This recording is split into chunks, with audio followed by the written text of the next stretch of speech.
오늘은 너희의 하나님을 보라, 너희의 하나님을 보라 하는 주제를 가지고 말씀을 나누고자 합니다. 신약 성경을 기록한 언어를 헬라어라고 그래요. 이 헬라어에서 사람을 안드로포스라고 합니다. 그 뜻은 저 위 하늘을 바라보는 존재라는 뜻입니다. 분명 사람은 땅을 밟고 살아가는데 하나님은 하늘을 바라보며 살아가는 존재로 창조하셨다는 겁니다. 창조주는 왜 사람이 위를 바라보고 하늘을 바라보고 살도록 창조하신 것일까요? 오늘 이사야 40장의 이 상황은 이사야 선지자가 하나님의 말씀을 전파할 때의 이사야 40장의 상황은 우울한 상황입니다. 미래가 보이지 않았던 상황이었습니다. 그렇게 우울할 때 하나님은 이사야 선지자를 통해서 말씀하셨습니다. 너희의 하나님을 보라고. 그런 불확실한 미래 때문에 힘들어할 때 하나님은 이사야 선지자를 통해서 너희는 눈을 높이 들어 누가 이 모든 것을 창조하였나 보라 하셨습니다. 하나님은 우리가 우울할 때, 힘들 때일수록, 미래가 보이지 않을 때일수록 사람은 위를 바라봐야 한다, 하늘을 바라봐야 한다. 그것이 바로 안드로포스다라고 하는 것을 우리에게 주시는 겁니다. 저는 오늘 이사야 40장의 말씀을 통해서 사람은 왜 하늘을 바라보며 살아야 하는지, 또 하늘을 바라보는 것은 어떻게 살아가는 것인지 하는 것들을 살펴보면서 성도님들과 함께 은혜를 나누고자 합니다. 먼저 사람은 왜 하늘을 바라봐야 하는가 하는 것부터 살펴보겠습니다. 사람이 하늘을 바라봐야 하는 이유는 사람에게 위로가 필요하기 때문입니다. 본문 1절에서 하나님은 말씀하십니다. 너희는 위로하라, 내 백성을 위로하라. 사람, 특별히 하나님의 백성은 위로가 필요하다는 겁니다. 왜냐? 하나님의 백성이 살아가고 있는 이 땅은 천국이 아니기 때문입니다.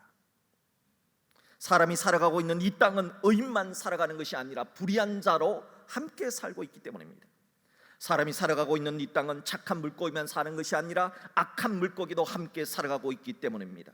그래서 분명 철학하게 살았지만, 나는 나쁜 일을 한 적이 없지만, 그럼에도 불의한 자들로 인해서, 못된 물고기로 인해서 상처받고 사기도 당하고 아픔을 겪는다 하는 겁니다.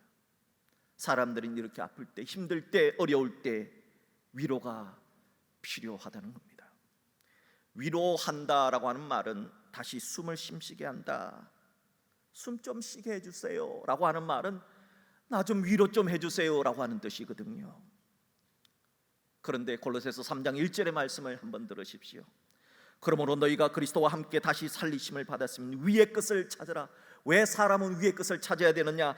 거기는, 저 위는, 하늘은 그리스도께서 하나님 우편 앉아 계시느니라.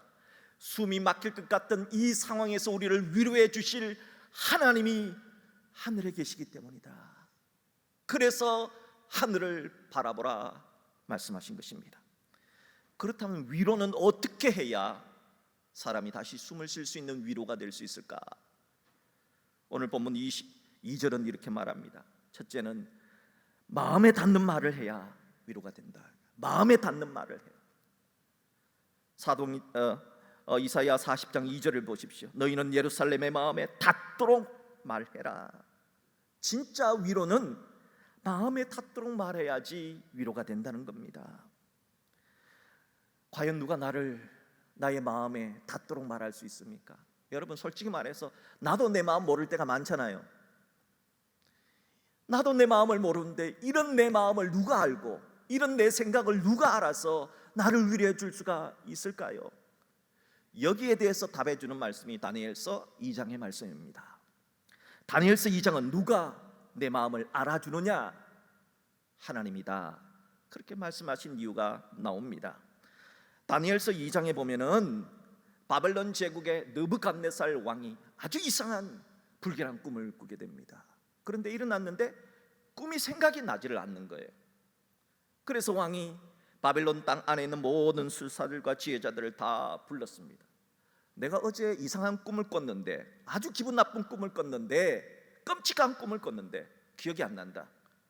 너희들이 지혜자니까, 술사들이니까 내가 어제 무슨 꿈을 꿨는지 말해주고, 그리고 그 꿈이 무슨 뜻인지 해석을 하라 하는 명령을 내렸습니다. 왕의 명령을 받았던 술사들과 지혜자들은 아니, 무슨 꿈인지 말을 해줘야 해석을 하죠. 꿈을 알아맞힐 수 있는 사람은 이 세상에 아무도 없습니다. 그렇게 말하자 화가 난 왕은 왕의 꿈도 알아맞히지 못하는 저들을 다 처형하라 명하셨습니다.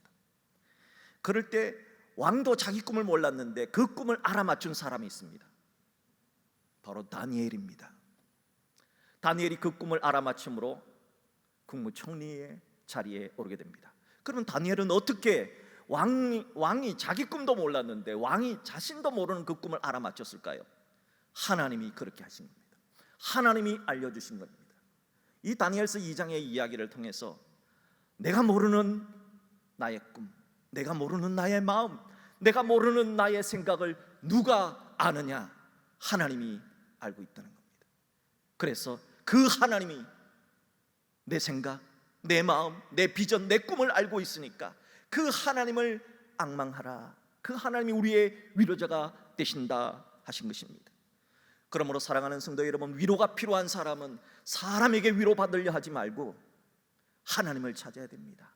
하나님의 말씀 안에서 그 말씀이 나에게 어떤 말씀인가 하는 것들을 할 때 진짜 위로가 된다는 겁니다. 물론 사람도 위로하려고 애는 써야 합니다. 그러나 한계가 있다는 것은 인정할 수밖에 없습니다. 둘째로 위로는 어떻게 하느냐? 이제 고생 끝났다. 고생을 끝내줘야 진짜 위로가 된다는 겁니다. 계속해서 이사야 40장 2절의 말씀은 이렇게 말합니다. 그 노역의 때가 끝났다.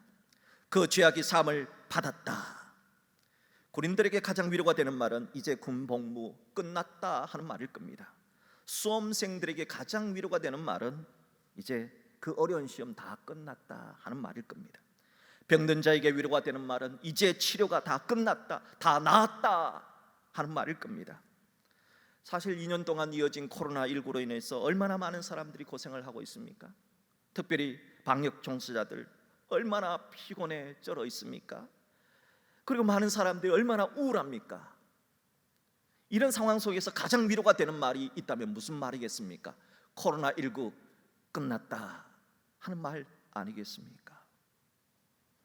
오늘 이사야 40장이 기록된 당시는 이스라엘은 두 가지 죄 때문에 나라를 잃고 포로로 끌려가서 고생을 했습니다. 첫 번째 죄는 하나님을 버리고 우상을 숭배한 죄고, 두 번째 죄는 정의를 버리고 불의를 행하여 세상의 사람들의 피를 흘린 죄입니다. 이 두 가지 죄값으로 나라를 잃었고 이스라엘 백성들은 포로로 끌려가서 고생 중에 있었습니다. 그때 하나님께서 오늘 말씀을 전하는 겁니다. 이제는 끝났다. 이제 너희들 고생 끝났다. 여러분, 과연 우리의 고생을 끝내주실 분이 누굽니까? 과연 누가 이렇게 우리의 고난을 끝내주실 수 있다 그렇게 말씀하고 있는 겁니까? 전 세계적으로 부활절에 가장 많이 불려지는 오라토리오는 핸델의 메시아입니다. 이 핸델의 메시아는 하나님의 위로 때문에 탄생한 오라토리오입니다.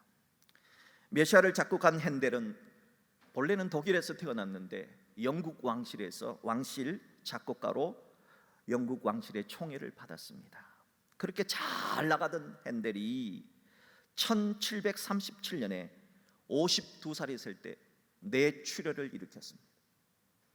뇌출혈을 일으키니까 지금은 의료보험 시스템이 잘 돼 있어서 그렇게 돈이 많이 들지 않지만은 옛날에 의료보험 시스템이 없었잖아요. 그러니까 얼마나 돈이 많이 들었겠습니까? 그래서 빚을 많이 지게 되었습니다. 건강도 좋지 않고 빚까지 지게 되어서 완전히 절망 가운데 있었습니다. 핸델은 참 위로가 필요했습니다. 그런데 사람들이 하는 말이 위로의 말이 아니라 이제는 핸델의 시대도 끝났어 라고 비아냥거리고 조롱하는 말이었습니다. 핸델은 참 가슴이 아팠습니다. 그러던 어느 날 정말 유명하지도 않은 삼류 작사자가 핸델에게 작곡을 부탁한다고 책 한 권을 보내왔습니다. 마음속으로 생각하기를, 야, 이제 진짜 나는 싸구려가 되었구나, 그런 생각을 하고는 그 곡을 작곡을 안 하려고 했습니다. 그런데 그 책에 보니까 첫 페이지에 이사야 40장 1절의 말씀이 기록되어져 있었습니다. 너희는 위로하라, 하나님의 백성을 위로하라. 위로라고 하는 말이, 그 단어가 자기의 가슴 속에 딱 박힌 겁니다. 그래서 그 성가집 한번 보기나 보자, 도대체 가사를 어떻게 썼나 해서 쭉 봤는데 이사야 53장의 내용을 다 담고 있더라는 겁니다. 메시아이신 예수님이 사람에게 고난당했다, 멸시당했다, 버림받았다, 죽임을 당했다. 그 가사를 읽고 있는데 핸델이 예수님이 나와 똑같은, 나처럼 그렇게 힘들었구나, 지금 나처럼 이렇게 많은 고통을 당했구나 하는 것이 마음에 와닿기 시작했습니다. 그리고 계속해서 읽었더니 그 예수님께서, 고난당하신 예수님께서 죽었다가 3일 만에 다시 부활하신 거예요.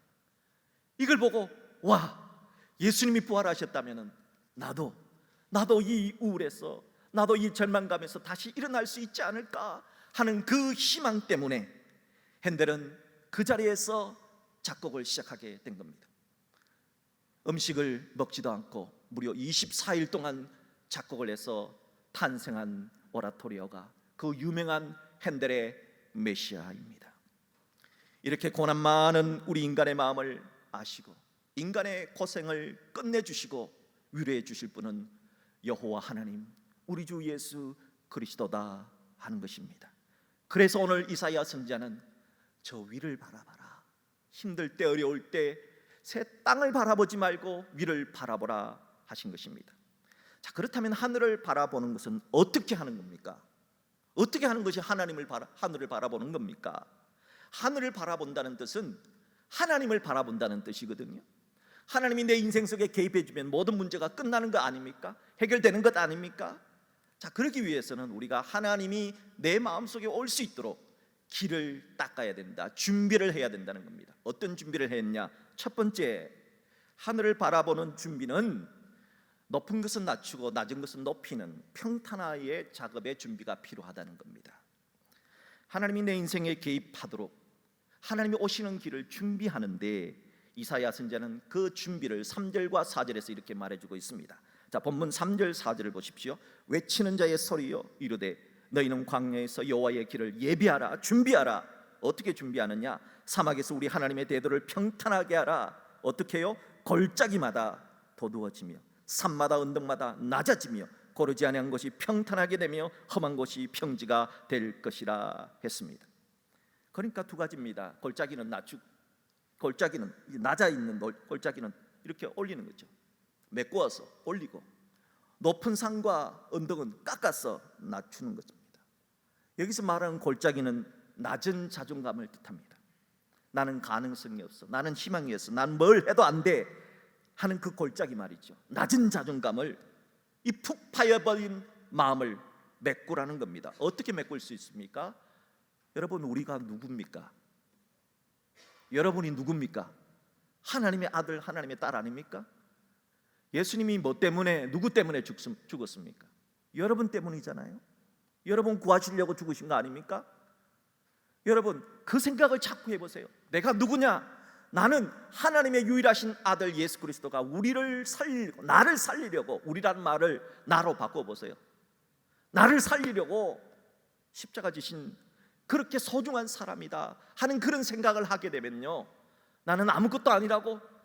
여러분, 아무것도 아닌 여러분을 위해서 예수님이 죽었습니까? 아니잖아요. 나는 하나님의 아들이다, 딸이다 하는 그런 생각을 하게 되면은 이 낮아진 자존감이, 골짜기 같은 자존감이 쭉 올라오게 된다는 겁니다. 반대로 높은 산과 언덕은 교만을 상징합니다. 자기 잘났다고 하는 교만, 나는 하나님 없이도 잘 될 수 있다는 교만, 나는 타인의 도움 없이 그냥 내가 잘나서 여기까지 왔다라고 생각하는 그 교만, 이 교만은 낮춰야 됩니다. 깎아야 됩니다. 착각은 버려야 한다 하는 겁니다. 이것이 하나님이 오실 길을 준비하는 것입니다. 둘째로, 하늘을 바라보는 준비에는 무슨 준비가 필요하냐? 믿음의 준비가 필요한데, 어떤 믿음? 임마누엘의 믿음의 준비가 필요하다 하는 겁니다. 임마누엘의 뜻이 뭡니까? 하나님 나와 함께 하신다는 뜻 아닙니까? 오늘 본문 9절을 보십시오. 이사야 선지자는 이렇게 말합니다. 너희의 하나님을 보라. 이사야 40장 9절에서 말하는 너희의 하나님을 보라라고 하는 말씀은 영어 성경에서 너희 하나님이 여기에 함께 있다 하는 뜻입니다. 너희 하나님이 지금 여기에 너희들과 함께 있다는 뜻입니다. 이것을 임마누엘이라고 말합니다. 제럴드 시처 박사가 쓴 하나님 앞에서 울다라는 책이 있습니다. 이 제럴드 시처 박사는 가족 여행을 다녀오다가 술에 취한 운전사가 중앙선을 넘어서 들어닥치는 바람에 대형 교통사고로 그 자리에서 어머니가 돌아가셨습니다. 그 자리에서 아내도 죽었습니다. 그 자리에서 4살 난 딸도 죽었습니다. 3대가 즉사를 했습니다. 사람들은 멀리 있는 사람들의 이야기, 어떤 나라에서 전쟁이 났다, 테러가 일어났다, 사고당해서 죽었다 하는 사람들을 위해서는 마음은 아프지만 울지는 않습니다. 하지만 내가 사랑하는 사람이 고난당할 때 웁니다. 시처 박사도 그랬습니다. 시처 박사는 이 사건의 충격 이후에 사람들이 하는 말은 한마디도 들어오지 않더랍니다. 다 위로하는 말을 했을 거 아닙니까? 그 말이 오히려 마치 상처에 소금을 뿌리는 것처럼 아팠답니다. 자, 그런데 어떻게 이분이 위로를 받았을까요? 이분은 내가 그토록 고통당할 때 하나님 도대체 어디 계셨는가, 내가 이렇게 힘들고 어려울 때 하나님 도대체 어디 계셨는가 하는 이 의심이 풀려지지 않아서 신앙마저 떨어지는 그런 입장에서 하나님께 따지고 물었습니다. 어느 날 하나님께서 이 시처 박사에게 환상을 보여줬는데 하나님이 시처 박사가 고난을 당할 때, 사고를 당할 때 어디에서 뭘 하셨는가를 보여주셨습니다. 자, 그 책의 내용을 그대로 제가 한번 읽어드리겠습니다. 나는 그 순간 하나님께서 그때 사고가 일어난 그곳에 계셨다는 것을 알게 되었다. 사고가 일어난 그 순간에 하나님이 그 장소에 계셨다는 겁니다. 왜 계셨는가? 하나님께서는 내가 사랑하는 사람들을 천국으로 인도하시기 위해 거기에 계셨다. 또 하나님께서는 우리를 위로하시려고 거기에 계셨다. 이 환상을 보고 난 다음에 시처 교수는 하나님이 거기에 계셨구나, 나 혼자만 힘든 것이 아니었구나 하는 것을 깨닫게 되고는 위로가 되었다 합니다. 비록 슬프고 비록 힘들고 비록 아팠지만 하나님 그때도 함께 계셨구나. 사랑하는 여러분, 하나님이 우리와 함께 하신다면, 이 임마누엘의 믿음이 있다면, 이게 있다면 위로가 되지 않겠습니까? 하나님 나와 함께 하신다면 내 문제가 해결되지 않겠습니까? 그러므로 사랑하는 여러분, 하나님 나와 함께 있다는 이 임마누엘의 믿음으로 준비하는 자에게 하나님은 개입해 주시고 문제를 해결해 주시니까 이 준비를 너희들이 하라고 오늘 성경은 말하고 있습니다. 임마누엘의 믿음의 준비를 잘 하는 여러분 되시기를 주의 이름으로 축복합니다. 셋째로 어떤 준비를 해야 되느냐? 하나님이 누구신가 분명히 알아야 하는 준비가 필요하다는 겁니다. 하나님이 누구신가? 오늘 이사야 선지자는 이사야 40장에서 하나님이 누구신가를 아주 분명하게 계속해서 반복 강조하고 있습니다. 하나님은 누구실까요? 첫째, 하나님은 강한 자십니다. 본문 10절을 보십시오. 보라, 주 여호와께서 장차 강한 자로 임하실 것이다. 하나님은 강한 자입니다. 임하셔서 어떤 일을 합니까? 친히 그의 팔로 다스릴 것이라. 보라, 상급이 그에게 있고 부흥이 그의 앞에 있으며. 강한 자이신 하나님은 우리 믿는 자에게 반드시 복을 주시고 상을 주실 것이다 하는 겁니다. 두 번째, 하나님은 누구십니까? 하나님은 공급자입니다. 본문 11절을 보십시오. 하나님은 목자같이 양떼를 먹이시는 하나님, 어린 양을 그 팔로 모아 품에 안으시는 하나님, 젖 먹이는 암컷들을 온순히 인도하시는 공급자가 되십니다. 세 번째, 하나님은 누구십니까? 하나님은 창조주입니다. 본문 26절을 보십시오. 너희는 눈을 높이 들어 누가 이 모든 것을 창조하였나 보라. 주께서는 수요대로 만상을 이끌어내시고 그들의 모든 이름을 부르시나니. 주님이 우주만 창조하신 것이 아니라, 우리 지구만 창조하신 것이 아니라 모든 삼라만상을 다 창조하셨다는 겁니다. 저 하늘에 보이는 별들도 다 하나님이 창조하셨다는 겁니다. 네 번째, 하나님은 누구신가? 하나님은 피곤치 않고 곤비함도 모르시고 전혀 제한이 없으신 전능하신 하나님이십니다. 본문 28절을 보십시오. 너는 알지 못하였느냐? 듣지 못하였느냐? 영원하신 하나님 여호와 땅 끝까지 창조하신 이는 피곤하지 않으시며. 하나님은 피곤하지 않습니다. 하나님은 사람처럼 피곤하지 않습니다. 하나님은 우주와 세상 만물을 창조하시고도 피곤함이 없는 전능하신 분입니다. 곤비하지 않으시며 하나님은 지치지 않습니다. 사람은 지치지만 하나님은 절대 지치지 않습니다. 명철이 한이 없으시며 하나님은 지혜가 제한이 없으십니다. 하나님은 위대하십니다. 다섯 번째, 하나님은 누구십니까? 힘과 능력을 주시는 분이십니다. 본문 29절을 보십시오. 하나님은 피곤한 자에게 능력을 주십니다. 피곤한 자가 있습니까? 하나님의 능력을 구하십시오. 무능한 자에게는 힘을 더하시나니. 여러분 무능하다고 생각하십니까? 하나님께 구하십시오. 저에게 힘을 달라고 하십시오. 하나님은 무능한 자에게 힘을 주시는 하나님이십니다. 그러므로 여섯 번째, 하나님은 누구신가?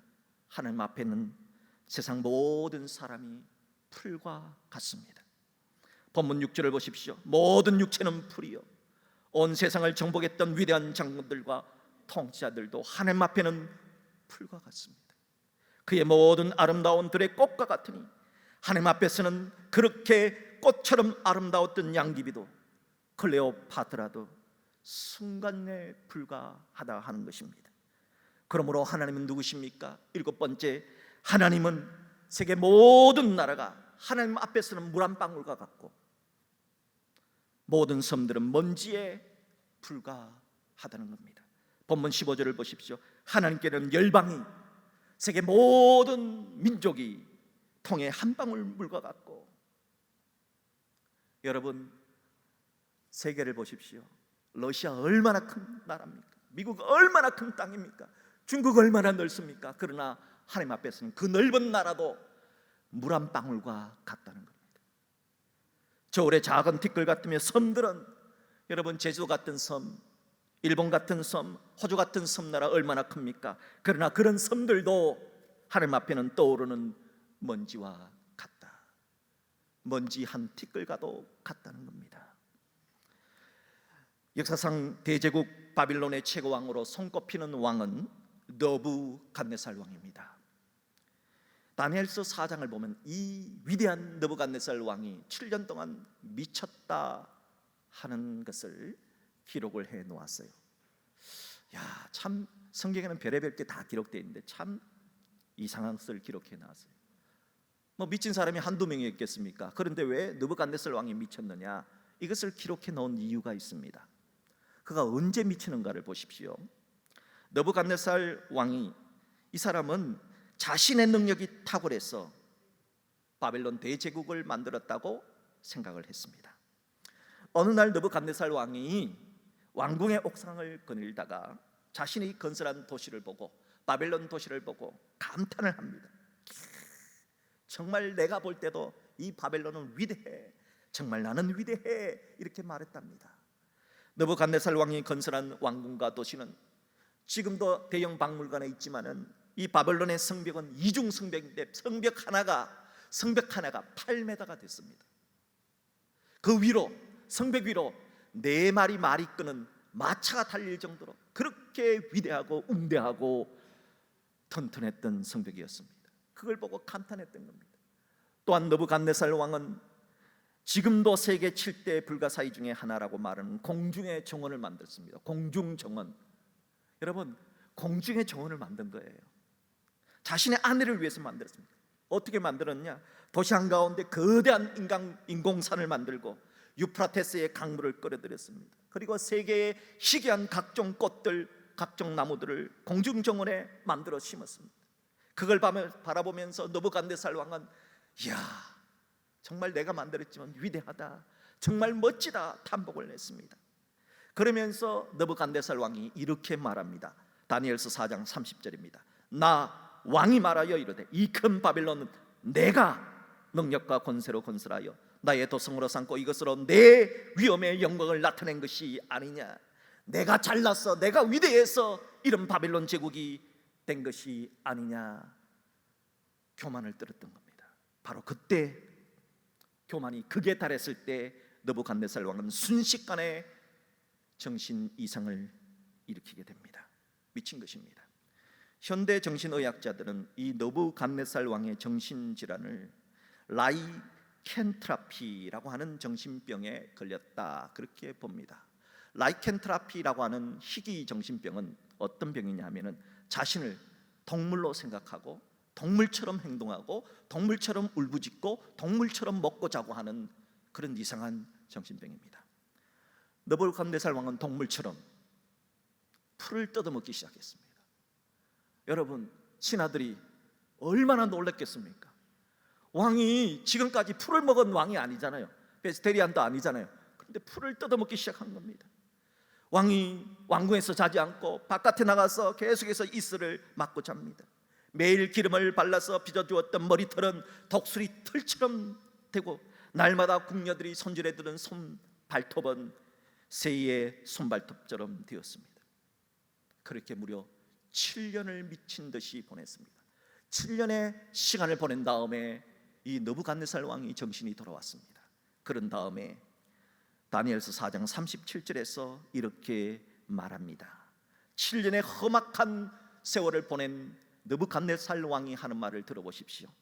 그러므로 지금 나 느부갓네살은 하늘의 왕을 하나님을 찬양하며 칭송하며 경배하노니 그의 일이 다 진실하고 그의 행하심이 의로우시며 교만하게 행하는 자 자기 같은 사람을 그가 능히 낮추심이라.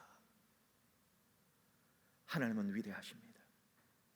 그 위대한 느부갓네살 왕은 하나님께서 입김으로 한 번만 부시면 이렇게 초라하게 시들어버리는 것이 인생이다 하는 것입니다. 하나님은 이런 전능하신 창조주 하나님이기 때문에 하늘을 바라봐라, 위를 바라보라 그렇게 말씀하고 있는 것입니다. 그러므로 성도들은 하나님을 제대로 알아야 됩니다. 함부로 하나님을 평가절하해서는 안 됩니다. 그리고 여러분이 힘들고 어렵다고 하나님을 평가절하하고 하나님을 이상하게 오해하는 소설을 쓰지 말아야 합니다. 많은 사람들은 힘들고 어려우니까 이런 얘기를 자주 합니다. 하나님 저 싫어하시죠? 하나님 저 밉지요? 하나님 제가 하나님 말씀대로 못 사니까 짜증나시죠? 하나님 저만 보면 피곤하시죠?